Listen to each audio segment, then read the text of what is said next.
Welcome back to TFT Central. Over the last couple of years there's been so many OLED monitors released that sometimes it just seems impossible to know which one to go for, or even just how to narrow your selection down if you're looking to buy a new monitor. To make the decision hopefully a lot easier, we've pulled together our current recommendation of what we consider to be the best OLED monitors in each size to help you.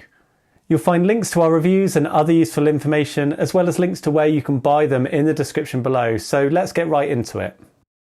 Let's start with the smallest but the most popular size option, and that's 27 inches. And we're going to have to cheat already a little bit by providing you with two recommendations in this size, as this will vary depending on which region you're in. Our favourite 27-inch OLED monitor at the moment is the recently released MSI MPG271QRX. It's one of only two new QD OLED technology monitors in this size bracket, and it offers a higher refresh rate of 360Hz compared with the wide range of 240Hz models that came before it and that were released over the last year or so. And the QD OLED panel used here offers superior text clarity and a better screen coating, giving you a sharper, cleaner and clearer looking image. All the 27-inch sized OLED monitors have a 2560 by 1440 resolution at the moment, which is well suited to this size, and high pixel densities of 4K resolutions aren't going to be expected in this monitor market in this size until 2025 sometime. MSI's model is our favourite thanks to its excellent feature set, including USB Type-C connectivity with DisplayPort Alt Mode, 90 watts power delivery, a KVM switch, proper full bandwidth HDMI 2.1 ports for games consoles, and an impressive range of OLED care settings and a 3-year warranty that includes burn-in cover as well. In North America, it's also $100 cheaper than the competing Dell Alienware AW2725DF, which uses the same panel and which has fewer features than the MSI as well. So it makes it a bit of a no-brainer, assuming that you can find the MSI model in stock. We do expect the availability to improve soon though, as production and supply increases. In Europe, the MSI model is about £220 more expensive than the Dell Alienware model, and so it makes it a little bit harder to justify unless you want a lot of those extra features that the MSI offers but the Dell lacks. The saving is quite a lot though, so in the UK and Europe we'd also recommend checking out the Dell model too. Moving up to the 32-inch size, there's a few OLED monitors that have been released so far and plenty more coming later in the year. We've got a video overview of all of those 32-inch models linked below too, but right now we've got two picks in this size again, and that depends again on which region you're in. In North America, the extremely competitive price and the impressive feature set makes the MSI MPG321URX an obvious choice and our current recommendation. All these 32-inch models have a 3840 by 2160 4K resolution and a 240Hz refresh rate, offering a sharper and more detailed image for all uses, including for gaming and multimedia. The QD OLED panel again offers a great picture quality, and any lingering text clarity issues have basically been eliminated now with the higher pixel density on these panels. This makes it suitable for varying uses. MSI's model offers an excellent feature set with USB-C, KVM switch, full-speed HDMI 2.1 ports, picture-in-picture and picture-by-picture modes, a comprehensive range of OLED care options and a 3-year warranty which includes burn-in cover. It's also a flat format screen, which is our preference in this size at the moment. The price in the US is $949, making it $250 less than the competing Dell Alienware AW3225QF and $350 less than the Asus ROG Swift PG32 UCDM. Both of those models are excellent screens as well, but the price difference is impossible to ignore here. In Europe and the UK, it's a little bit more tricky, as the MSI model retails for £1,300 in the UK at the moment, the Asus model for £50 more, but the Dell is much less at £989 at the moment. Dell's model will be our recommendation in these regions then, due to that substantial price difference, at least for now, while stock is very limited for the MSI and Asus models and the initial retail price is being held. The Dell Alienware AW3225QF has the same QD OLED panel with a 4K resolution and 240Hz refresh rate, but it's got a subtle 1700R curvature to the panel. We prefer the flat format overall, but the curve isn't too extreme here, and if you're primarily gaming, then you may actually find that this is more comfortable anyway.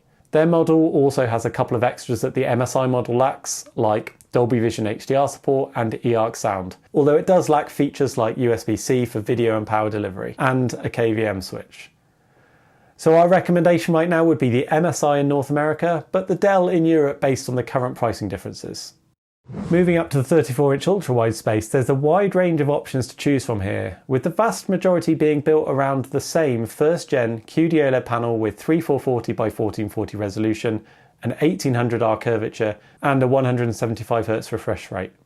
Our recommendation, and a very popular option in this space, is the Dell Alienware AW3423DWF. This model has a slightly lower refresh rate of 165Hz, but offers very solid all-round performance, a large ultra-wide screen which many people really enjoy, and an attractive price point as well. There are a few 240Hz 34-inch models being released at the moment, but the competing WOLED based models like the Asus ROG Swift PG34WCDM, for instance, do have an aggressive 800R curvature, which we think is a bit too steep on a screen this size, and they also have a much higher retail price. The Dell doesn't have all the modern features that you might find on some screens, and maybe later in the year when the new 240Hz QD OLED based models are released, we'll see some further interesting options. But the pricing on this older Dell model makes it a very attractive option. It retails for $900 at the moment.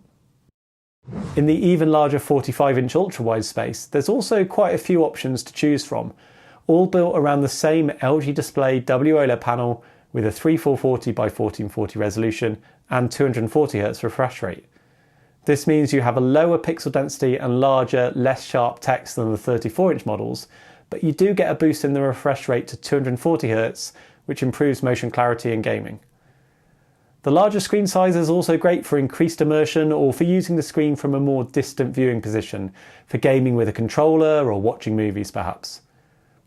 All of the models in this size have a steep 800R curvature, but our recommendation is the Corsair Xeneon Flex 45 WQHD240, which is unique in that it has a flexible and bendable panel. This means you can use it with the steep curve if you want, or bend it back to be a flat screen or anywhere in between. That's a unique but impressive feature which we really liked, and along with an impressive feature set, spec and warranty, makes it a good choice in this size. It is pricey at $1,700 at the time of this video, but if you want one of these really large OLED screens, we think this would be the one to look at. For an even larger ultra-wide OLED, the largest you can get right now is 49 inches, offering a super ultra-wide format and 32:9 aspect ratio. You get a 5120 by 1440 resolution, and there's a choice of either 144 or 240Hz refresh rate monitors available in this space, both built around Samsung's QD OLED panel technology. All things considered, our current recommendation would be the Samsung Odyssey G95 SC. This is one of the 240Hz panels and so offers a better gaming experience than the lower refresh rate versions. The very large screen size provides a great area for multitasking work and general uses, and it's a good alternative to dual screen setups. It's also really immersive and enjoyable for any games which support this super ultra-wide format.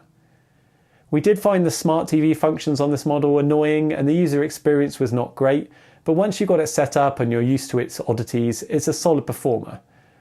We have tested a couple of 144Hz 49-inch OLED screens as well, and while they've been very good, we don't think their pricing is sufficiently low enough at the moment for us to not recommend this Samsung screen instead with its higher refresh rate.